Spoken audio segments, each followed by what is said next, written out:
Tudo bom com vocês? Meu nome é Débora. Eu tô aqui para trazer uma palavra ao seu coração.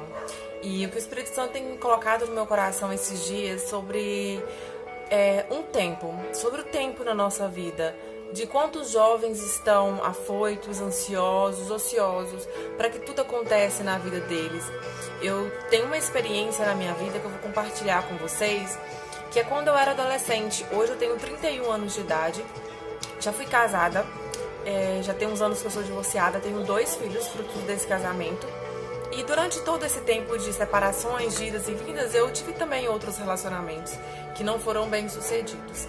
Até ter o entendimento de Deus, até entender quem eu sou em Deus, até entender qual a minha identidade no Senhor, qual o propósito de tudo, qual o propósito da minha vida, qual o propósito com o qual o Senhor me criou e me fez. Até eu entender isso foi muito difícil para mim, doloroso, porque eu não entendi algumas coisas e eu indagava muito ao Senhor. E a minha palavra hoje para o seu coração é para você jovem, adolescente, que luta contra isso, luta contra essas questões da vida, essas perguntas que não têm resposta, essa ansiedade louca por achar alguém, um companheiro, um namorado, um noivo, para se casarem. A minha palavra para você hoje, que anda ansioso com isso e desesperado, querendo que isso aconteça rápido demais, ou se perguntando por que todo mundo casa, todo mundo namora e comigo é diferente, né? Ou até mesmo para você, jovem, que hoje namora alguém que o seu líder, o seu pai, a sua mãe, os seus líderes espirituais, os seus líderes da igreja não estão de acordo, que esse namoro é julgo desigual, por exemplo. Eu, por muitos anos da minha vida, eu não escutei a voz dos meus pais, eu não escutei a voz da minha mãe, dizendo que não era daquela forma que fazia. Eu, muito cedo, com 17 anos mais ou menos, eu já me envolvi com uma pessoa. Aos 18 me casei, porque eu estava com uma gravidez precoce, então por esse motivo me induziram a casar. Eu achava que era aquilo que eu queria, mas na verdade eu não entendia de nada da vida, eu não sabia o que eu queria. Que na verdade, eu acho que a gente, quando é muito novo, 17, 18 anos, a gente não está muito preparado para algumas coisas da vida, algumas circunstâncias, a ter uma família. Tem sim histórias que deu super certo. Eu falar assim, ai Débora, mas a minha amiga, ou uma história que eu ouvi assim, aconteceu, os meus pais se casaram muito novos e deu certo. Sim, mas de 90% dos casos não dão certo. Não é o que Deus quer pra gente. Namorar com uma pessoa, casar-se com uma pessoa a qual a família não está de acordo, a qual o seu líder vê que é um jugo desigual. Vocês estão andando ali, na contramão, os dois estão andando na contramão um do outro. Um tá indo pro lugar, o outro tá indo pro outro. Não é isso que Deus quer pra você. Deus quer que seu relacionamento seja um relacionamento de bênção, seja um relacionamento a qual vai ter um propósito no reino de Deus. Tem que ter um propósito no reino de Deus. Eu sempre uso a palavra, nem sei se eu estou certa ou estou errada, mas eu uso essa palavra que Deus não une pessoas, Ele une propósito, Ele une vidas. E eu creio que é assim que acontece. Deus, Ele une uma pessoa a outra, não só para unir pessoas, mas para unir vidas, para unir propósito, o meu propósito com o seu. E assim a gente chega num propósito muito maior, esse propósito cresce, não é verdade? Agora você imagina você casar com uma pessoa a qual daí a pouco você vai se divorciar dela. Daí a pouco vocês vão se separar. Isso não é muito legal. Então, jovens, adolescentes, tomem cuidado com quem vocês namoram, para quem vocês entregam o seu coração. Deus não quer que você entregue o seu coração para se machucar, para se ferir. Mas depois você vira, ai Débora, mas então eu vou colecionar experiências. Eu vou namorar aqui e ali e vou colecionar experiências. Não, você vai colecionar feridas. Você vai colecionar feridas. Vai ficar assim, mais maduro lá na frente? Vai, mas você vai colecionar feridas. Eu falo por mim. Eu comecei a namorar tão cedo e esse namoro foi um namoro muito conturbado, envolvido de muitas traições. Não da minha parte, da parte do outro. E isso eu levei pro casamento. Casei com essa pessoa, achando que isso ia resolver, achando que quando fosse um casamento, não, no casamento vai ser diferente, vai melhorar.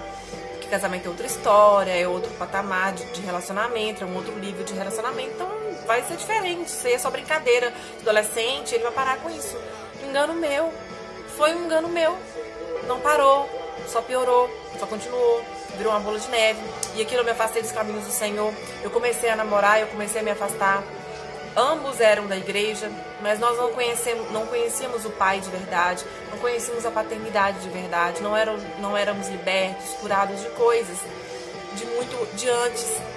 E eu tomei essas decisões da minha vida de casar, induzida também pela minha família, e isso acabou me causando muitas marcas, porque o relacionamento começou a ficar cada vez mais conturbado, cada vez mais traições, e isso me gerou cada vez mais feridas, tanto em mim quanto nele, e quanto nas crianças também foram crescendo, e eu sempre achando que aquilo ia melhorar, só que não. O Espírito Santo, ele não age na vida de alguém se ele não deixar.